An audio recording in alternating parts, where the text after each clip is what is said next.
Sejam muito bem-vindos ao nosso canal, onde a gente fala sobre Go-to-Market como ciência. Então, se você é um founder ou uma founder, tem uma operação já mais madura ali, que já passou dos 5, 7, 10 milhões de receita anual, para você, com certeza, é importante deixar a sua estrutura de Go-to-Market mais bem estabelecida, mais bem processualizada, baseada em modelos, em ciência, né, que é o que a gente acredita aqui. E hoje a gente vai falar sobre as variáveis do crescimento, né? Então, o que é isso, da onde isso veio, o que é variável do crescimento, né? Deixa eu explicar para você. Vem comigo aqui. Quando eu fui para o Vale do Silício estudar no ano passado, uma das coisas que eu fiz que foi mais legal foi ter a oportunidade de participar de um workshop com o Jaco van der Kooi. Jaco van der Kooi talvez seja o grande pensador de receita e arquitetura de receita como ciência hoje, né? Ele é o fundador da Winning by Design e eu tive a oportunidade de participar desse workshop com ele graças à conexão do Marcelo Sato, da Astela, e da Renata Centurion, que é a Managing Director da Winning by Design aqui na América Latina. Nessa ocasião, eu tive ali com ele e outros 10 ou 12 fundadores de empresas que estavam já em estágios mais maduros, né? Geralmente ali o pessoal, pelo que eles estavam falando, eles falavam, né, antes de começar ali a emitir as suas opiniões, eles falavam, pô, eu tô numa estrutura que fatura 40 milhões de dólares por ano, 50, 200, teve um cara que falou que faturava 900 milhões de dólares por ano, então eram estruturas bem maduras, né? E aí o Jaco começou esse workshop dizendo que a era do crescimento sustentável chegou. E se você está acompanhando o mínimo ali do mundo de tecnologia e de startup, você já sabe disso, né? Que hoje em dia é muito mais importante você ser uma empresa que gera caixa e que consegue crescer com as próprias pernas do que uma empresa que é a queridinha dos investidores, mas se parar de pôr dinheiro, a empresa morre porque no final do dia ela é uma morta-viva, né? E aí o que eu queria trazer para você hoje é o que significa as variáveis do crescimento dentro dessa perspectiva de que o crescimento sustentável chegou, a era do crescimento sustentável chegou. E aí eu queria trazer aqui para você as 3 variáveis através das quais o crescimento é analisado. Você pode analisar o crescimento baseado na escalabilidade desse crescimento, ou seja, a que taxa você está crescendo. Né, que é uma conta mais ou menos assim, a sua receita do período passado contra a sua receita do período atual cresceu a que percentual? Né? Então essa é a taxa de crescimento, ou growth rate. Se você é uma founder ou um founder que já está ali acima dos 5, 7 milhões, você já sabe disso. Então eu estou trazendo a perspectiva de que o growth rate mostra a escalabilidade. Né? É difícil falar growth rate, mas enfim, growth rate mostra a escalabilidade. A outra variável é a sustentabilidade desse crescimento, que vai ser medida através do custo a que esse crescimento está acontecendo. Né? Então, qual é o custo desse crescimento? Ele está sendo muito mais caro do que a receita que você traz, menos caro do que a receita que você traz.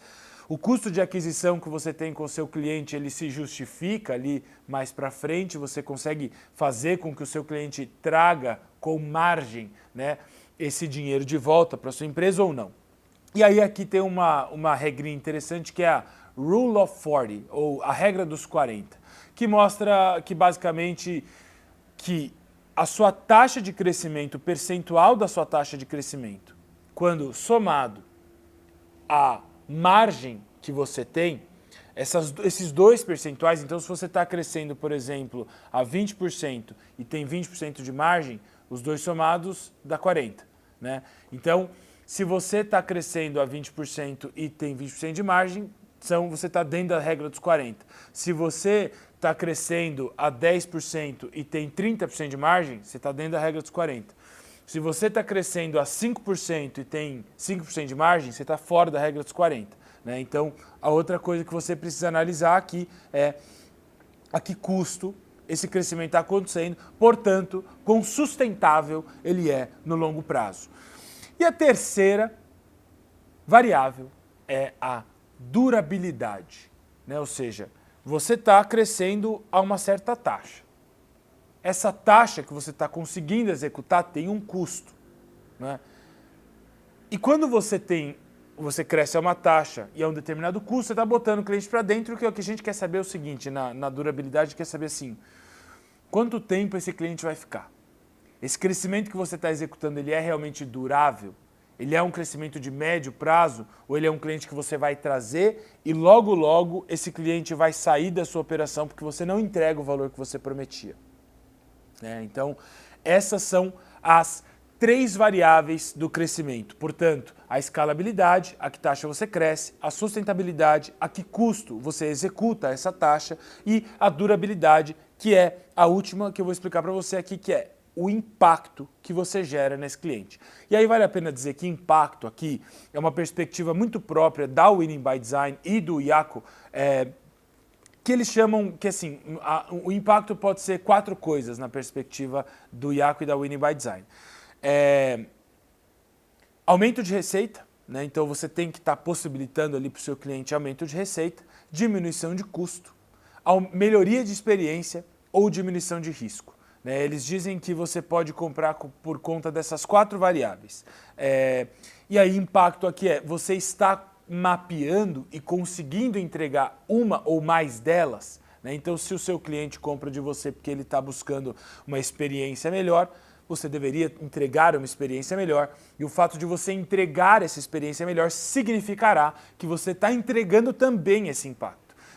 E se o seu cliente compra de você para diminuir o risco de fazer caca, de fazer merda, de fazer coisa errada, você tem que garantir que você está entregando para ele essa diminuição de risco para garantir que ele está mitigando os riscos de fazer coisas erradas durante o processo de crescimento dele.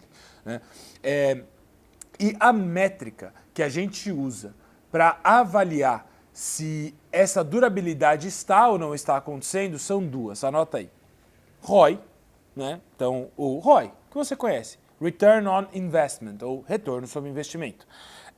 E a outra é GRR, ou Gross Revenue Retention, retenção de receita bruta. E agora eu queria falar para vocês uma grande crença que me veio depois de tudo isso. Depois desse workshop que eu fui até Los Angeles, lá em Hollywood, para conseguir ouvir o cara falando ali, porque ele é um dos maiores especialistas do mundo, então valeu a pena para mim. Ouvir ele falando sobre o que de fato era possível de ser feito. Quando a gente terminou aquilo, eu falei, mas ou seja, ele está dizendo que o que era importante antes eram as primeiras 2 variáveis. A taxa e a sustentabilidade. Ou seja, o quanto que a gente estava sendo capaz de crescer de forma escalável e o quanto que esse custo era sustentável. Em 2020, em 2021, até essas datas, era mais importante você analisar essas 2 variáveis. Lembra daquele negócio do crescer a qualquer custo? Que tinha um monte de empresa ali, Rappi, iFood, levantando zibitrilhões de reais para crescer a uma taxa absurda e conseguir ganhar o mercado como um todo, e aquela história toda de winner take all, então, aquele que crescer primeiro vai pegar o mercado inteiro e daquele que crescer depois não vai conseguir nem chegar perto do primeiro vencedor, como é o caso do Uber, que macetou o mercado inteiro ali de mobilidade e tal. Bom, ok. Isso era verdade até 2021. E aí, em 2021, a gente tem aquela crise no mundo das empresas de tecnologia, seguida de mercado de venture capital com muito menos dinheiro, uma taxa de juros variando ali, fazendo com que os investidores queiram colocar o dinheiro mais no banco do que em ativos de alto risco. As empresas de tecnologia não respondendo muito bem a essa mudança do mercado e muitas delas quebrando porque elas não tinham ainda fundamentos sólidos para manter os seus negócios de pé. E isso fez com que, portanto, as variáveis do crescimento tivessem uma alteração fundamental.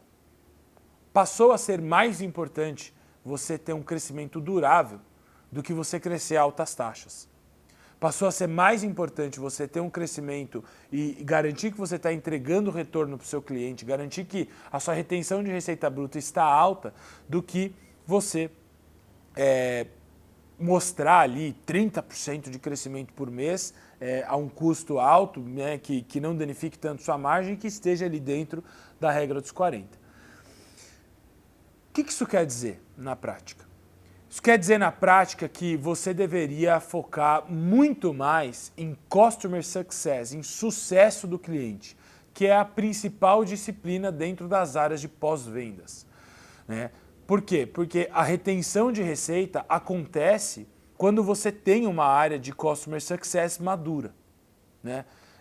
E se você não tem, não vai ser possível você reter a sua receita. Eu vou te mostrar aqui quais são os indicadores que mostram se você está ou não está conseguindo ter uma boa retenção de receita bruta. Vamos analisar um pouquinho agora a importância do sucesso do cliente. Quando eu voltei do Vale do Silício, quando eu voltei desse workshop com o Iaco ali e o seu time, para mim ficou evidente que eu precisava fazer com que os meus clientes direcionassem mais esforços para a parte de retenção de receita, para a parte de sucesso do cliente.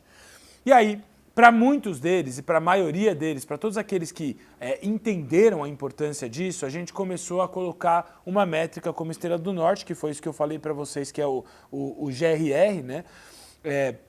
Garantir que a gente estivesse entrando dentro dos trilhos do crescimento sustentável e garantir que a gente estivesse também entregando retorno sobre investimento para os nossos clientes, para os clientes dos meus clientes, e para que, consequentemente, eu estivesse entregando também para os meus clientes um retorno sobre investimento muito alto, não é?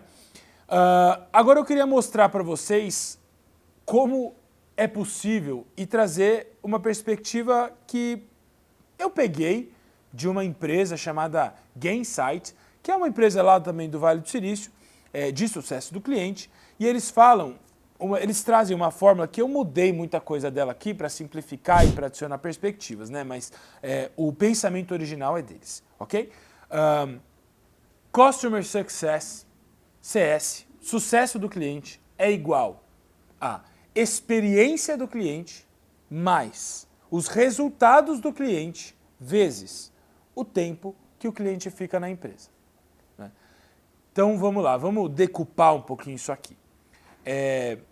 Sucesso do cliente é, obviamente, o cliente perceber que tem sucesso e não há indicador maior do que ele ficar com você na sua empresa. Aí você vai falar assim, não, mas NPS é melhor. Não, não é. Tem muita empresa que tem NPS alto e retenção baixa. É melhor você ter uma retenção alta do que um NPS alto, ok? E aí você vai sim medir a experiência do cliente. Você vai medir o NPS. Você vai medir o CSAT, que se você não conhece, Customer Satisfaction, né? Você geralmente mede o CSAT em determinadas etapas. Terminou o onboarding, manda para o cliente 1 a 5. Terminou os primeiros 3 meses, manda para o cliente o que ele está achando de 1 a 5. Fez uma grande entrega, manda o que o cliente achou para ele avaliar de 1 a 5. Então isso é o CSAT, é o Customer Satisfaction, que é uma métrica que você usa para medir etapas específicas da jornada do seu cliente com você. Então você vai medir a experiência do cliente, só que principalmente você vai medir o resultado que ele teve. Lembra que eu falei quais são as possibilidades de impacto quando eu estava explicando o impacto ali atrás? Vou falar de novo. Aumentar a receita, diminuir custo, diminuir risco ou melhorar a experiência. Você precisa entender qual é a coisa que o seu cliente está buscando dentre essas 4. E a partir disso, colocar uma meta. E depois, avaliar com o seu cliente se você está conseguindo bater essa meta. Eu vou te dar um exemplo, vamos lá. Eu tenho um cliente aqui, que ele deixa eu falar, né, sobre essas coisas, então eu vou falar. Meu cliente aqui é a Curseduca. A Curseduca é uma plataforma que ajuda infoprodutores a ter áreas de membro fantásticas, com uma excelente experiência para os seus usuários finais e que está crescendo a taxas impressionantes, investidos por fundos fantásticos também, que eu admiro muito e tudo mais. Então, a Curseduca é essa empresa e eles são meus clientes. E a Curseduca chegou e falando assim, cara, eu preciso reter mais receita, eu estou com um problema em Customer Success. Tinham acabado de fazer uma mudança importante de time, tinham recém-contratado uma gerente de Customer Success super importante para o projeto que a gente conseguiu fazer ali. E a partir dessa experiência, a gente foi lá e colocou a métrica de impacto que a gente ia avaliar, né? Como é que eu ia avaliar o ROI do meu cliente? Como eu ia avaliar o sucesso do meu cliente? Então, ele falou, a minha métrica hoje de retenção de receita está 74%. Retenção de receita bruta. 74%, 75%. E eu falei, bom, se você está em 74%, uma empresa como vocês, com as taxas que vocês têm, com as métricas que vocês têm, eu sei que vocês conseguem atingir algo próximo de 98,5%.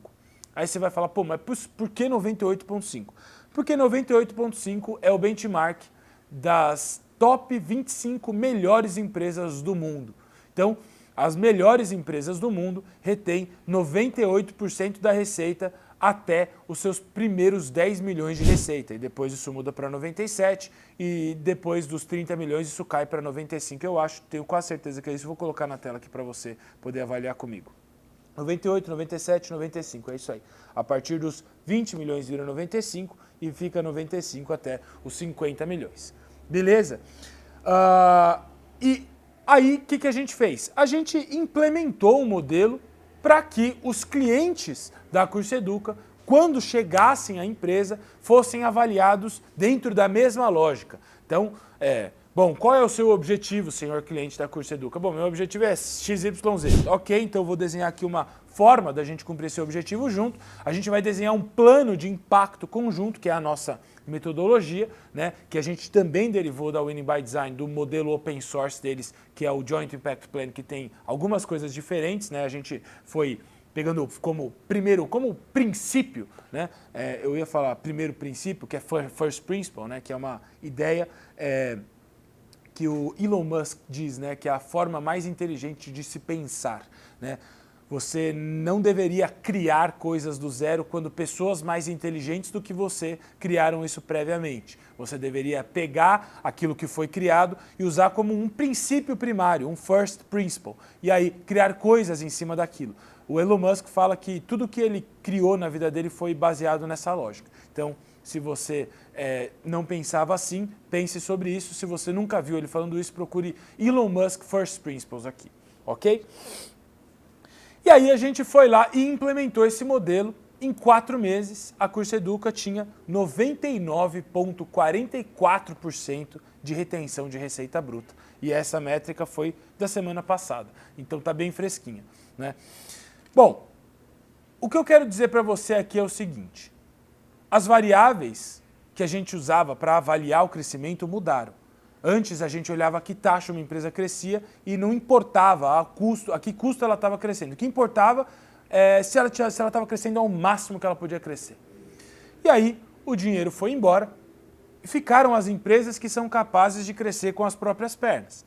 E as empresas que são capazes de crescer com as próprias pernas pegam o dinheirinho que o cliente traz para elas e retém. Como? Entregando sucesso. Como? Criando uma metodologia para entregar sucesso, não é? Então, caso você ainda não tenha implementado um modelo operacional de sucesso do cliente, eu sugiro que você priorize isso, porque essa virou a variável mais importante do mundo para empresas que querem criar áreas de receita sólidas. Aí você vai falar, pô, mas da onde você tirou isso? Eu tirei isso indo a um workshop em Los Angeles com o maior especialista em crescimento de receita do mundo, né? Eu não tirei isso da minha cabeça. Adoraria ter pensado isso, adoraria ter criado inventado toda essa lógica, mas eu não inventei. Eu sou só um nerd estudioso que fui até o outro lado do oceano para tentar trazer o melhor que existe do ponto de vista de metodologia e de informações para que você possa crescer mais e mais rápido. Certo? Então, se você gostou, comenta aqui, deixa o seu like, se inscreve no canal, não esquece de seguir a gente nas redes sociais, Giovanni Salvador, Giovanni Salvador, em todas as redes. E Se você curtiu, mande para o seu amigo, para a sua amiga, que também é um fundador ou fundadora de uma empresa B2B, ou que tem um ticket alto, ou simplesmente uma empresa que quer crescer de forma séria e baseada em princípios sólidos. Certo? Muito obrigado pela atenção, pela paciência e até a próxima.